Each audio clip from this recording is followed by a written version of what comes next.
जाऊयात मुरबाड मतदारसंघामध्ये भाजप उमेदवाराचं पारडं जड दिसतंय आणि तिथले संभाव्य आमदार कोण आहेत आपण पाहूया।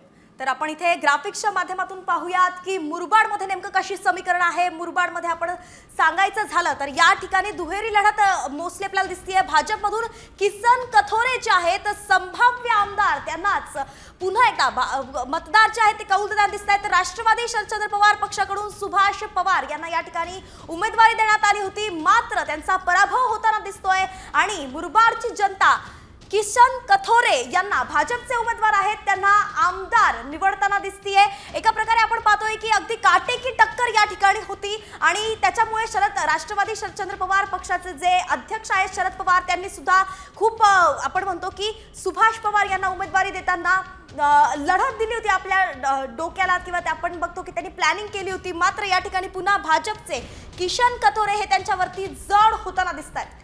एकूणच किसन कथोरे हे आता पुन्हा एकदा हॅट्रिक करणार असल्याचं पाहायला मिळतंय आणि या सगळ्या लढतीमध्ये नेमकी त्यांच्या जिंकण्याची कारणं काय आहेत, नेमकं कसं गणित आहे मुरबाडचं आपण थेट जाणून घेऊयात आमचे प्रतिनिधी मयुरेश कडव यांच्याकडून। मयुरेश, काय सांगाल, मुरबाडची जनता आता कुणाच्या या ठिकाणी पारड्यात मतं टाकते ते इथे संभाव्य दिसतंय किसन कथोरे यांना, काय सांगाल अधिकची माहिती? मुरबाड विधानसभा निवडणुकीत यावेळी काटेकी टक्कर पाहायला मिळाली।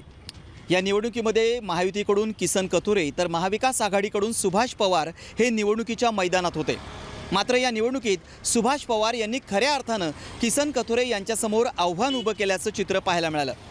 खरं तर किसन कथोरे हे या मतदारसंघातून 3 वेळा विजयी झालेले आहेत। आपण केलेल्या विकास कामांच्या जोरावर आपल्याला मताधिक्य मिळेल असा विश्वास किसन कथोरे यांनी व्यक्त केलाय। मात्र असं असलं तरीसुद्धा किसन कथोरे यांना अंतर्गत संघर्षाचा प्रचंड सामना करावा लागलाय, कारण शिवसेनेचे शहरप्रमुख वामन म्हात्रे हे या निवडणूक प्रचारात कुठेच उतरले नाहीत, तर किसन कथोरे यांचे कट्टर विरोधक माजी मंत्री कपिल पाटील हे देखील निवडणूक प्रचारात दिसले नाहीत। त्याचा कुठे ना कुठेतरी फटका किसन कथोरेंना बसू शकतो। सुभाष पवार यांच्यासाठी जमेची बाजू म्हणजे ते मूळचे मुरबाडचे आहेत, शिवाय त्यांचे वडील गोटीराम पवार हे देखील आमदार होते, त्यामुळे त्याचा फायदा त्यांना मिळू शकतो। या निवडणुकीमध्ये मनसेकडून संगीता चेंदवणकर या देखील निवडणुकीच्या मैदानात होत्या, तर राष्ट्रवादी शरद पवार पक्षाचे बंडखोर अपक्ष उमेदवार शैलेश वडनेरे हे देखील निवडणुकीच्या रिंगणात होते, त्यामुळे ते किती मताधिक्य घेतात यावर देखील विजयाचं आणि पराभवाचं गणित अवलंबून असेल।